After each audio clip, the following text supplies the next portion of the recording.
பிஸ்மில்லாஹிர்ரஹ்மானிர்ரஹீம். அஸ்ஸலாமு அலைக்கும் வரஹ்மத்துல்லாஹி வபரகாத்துஹு. அல்லாஹ் தஆலா திருக்குர்ஆனில் கூறப்பட்ட 25 நபிமார்களில் நபி ஆதம் அலைஹிஸ்ஸலாம் அவர்களும் ஒருவராவார்கள். நபி ஆதம் அலைஹிஸ்ஸலாம் அவர்கள்தான் முதல் மனிதன் மற்றும் முதல் இறை தூதரும் ஆவார்கள். அல்லாஹ் தஆலா உலகில் முதல் மனிதனை படைப்பதற்காக பூமியில் இருந்து மண்ணை எடுத்து வரும்படி வானவர்களை அனுப்பினான். வானவர்கள் பூமியின் பல பகுதிகளில் இருந்து மண்ணை எடுத்துக்கொண்டு வந்தார்கள். இதனை அல்லாஹ் ரப்புல் ஆலமீன் 32வது அத்தியாயம் 7வது வசனத்திலே ஆதம் அவர்களை பற்றி குறிப்பிடும் போது, மனிதனின் படைப்பை களிமண்ணில் இருந்து துவங்கினேன் என்று அல்லாஹ் தஆலா குர்ஆனிலே குறிப்பிடுகின்றது. மேலும் 15வது அத்தியாயம் 26வது வசனத்திலே காய்ந்தால் தட்டினால் ஓசை வரக்கூடிய களிமண்ணிலிருந்து நிச்சயமாக நாம் மனிதனை படைத்தோம் என்று அல்லாஹ் அல் குர்ஆனில் குறிப்பிட்டுள்ளது. மலக்குமார்களால் கொண்டு வரப்பட்ட அம்மண்ணை கொண்டு அல்லாஹ் தஆலா முதல் மனிதனை படைத்தான். அந்த மனிதனுக்கு ஆதம் என்று பெயரிட்டான். பின் அல்லாஹ்வுக்கும் வானவர்களுக்கும் இடையே ஓர் உரையாடல் நடைபெறுகிறது.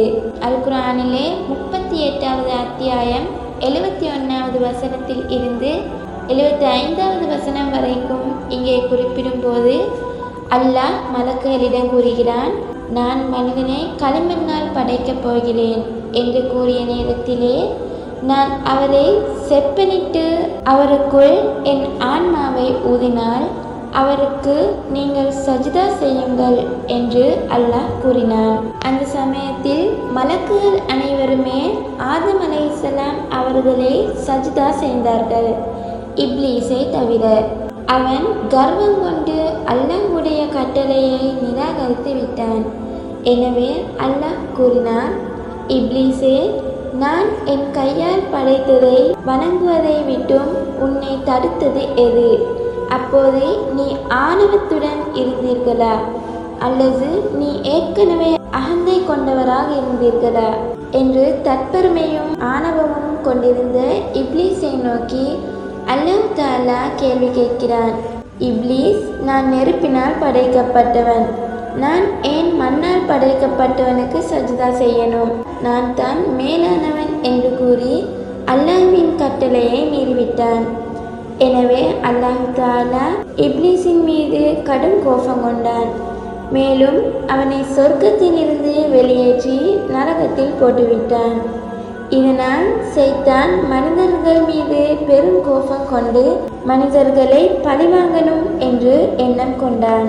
அல்லாஹ் தஆலா ஆதம் நபிக்கு தாம் படைக்கப்பட்ட பொருட்களின் பெயரை கற்றுக் கொடுத்தான்.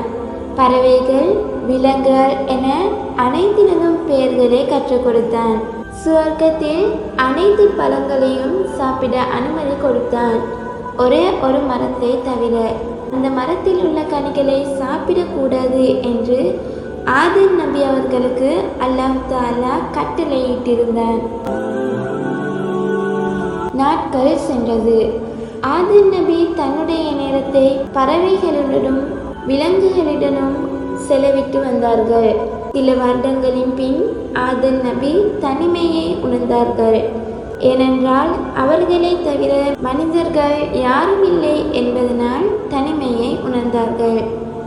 இதை கண்ட அல்லாஹ் தஆலா ஆதம் நபிக்கு ஒரு மனைவியை கொடுக்க வேண்டும் என்று முடிவு செய்தார். ஒரு நாள் இரவு ஆதம் நபி தூங்கிக் கொண்டிருக்கும் போது அவரில் இருந்து அல்லாஹ் தஆலா உலகத்தின் முதல் பெண்ணை படைக்கிறான். மேலும் அந்த பெண்ணிற்கு ஹவ்வா என்று பெயரும் வைத்தான்.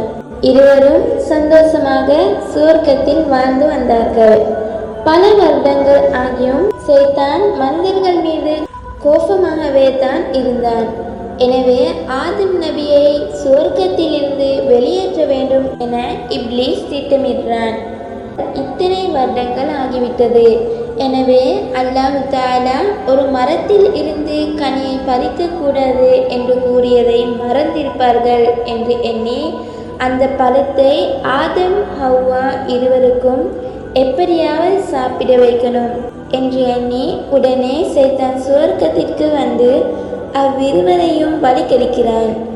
அந்த தடை செய்யப்பட்ட பழங்களை சாப்பிட வைக்க தூண்டினான். அவர்களும் மறந்து போய் அந்த பழத்தை சாப்பிட்டு விட்டார்கள். அந்த பழத்தை சாப்பிட்டு முடிந்ததும் தான் நாம் பெரிய பாவம் செய்துவிட்டோம் என்று உணர்ந்தார்கள். அல்லாஹ் தஆலாவின் வார்த்தையை மீறிவிட்டோம் என்று கவலை கொண்டார்கள். பின் அவர்களின் உடல்களில் மறைவிடங்கள் வெளியாகி அவர்கள் வெட்கமடைந்தார்கள். உடனே இலைகளை பறித்து அவர்கள் உடல்களை மறைத்து கொண்டார்கள்.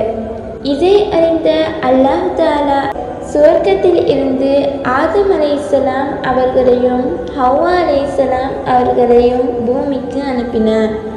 அவர்கள் சிறு தவறை எண்ணி அல்லாஹ் தஆலாவிடத்தில் பாவ மன்னிப்பு கேட்டார்கள். ஐந்திஸ் 123 யூடியூப் சேனல் வழங்கும் ரமலான் வினாவிடை போட்டி நிகழ்ச்சி.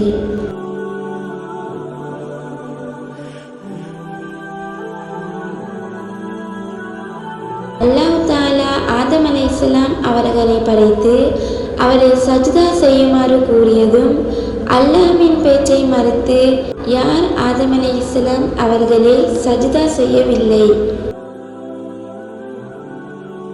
அல்லாஹ்வுக்கும் வானவர்களுக்கும் இடையே ஒரு உரையாடல் நடைபெற்றது. 38வது அத்தியாயத்தில் எத்தனையாவது வசனத்தில் இதனை பற்றி குறிப்பிடப்படுகிறது. இதற்கான சரியான விடையை இன்று இரவு 9 மணிக்கு முன்னர் உங்கள் பெயர், வயது, ஊர் மற்றும் பதிவு எண் என்பவற்றை குறிப்பிட்டு இதில் உள்ள தொலைபேசி இலக்கத்திற்கு அனுப்பி வையுங்கள்.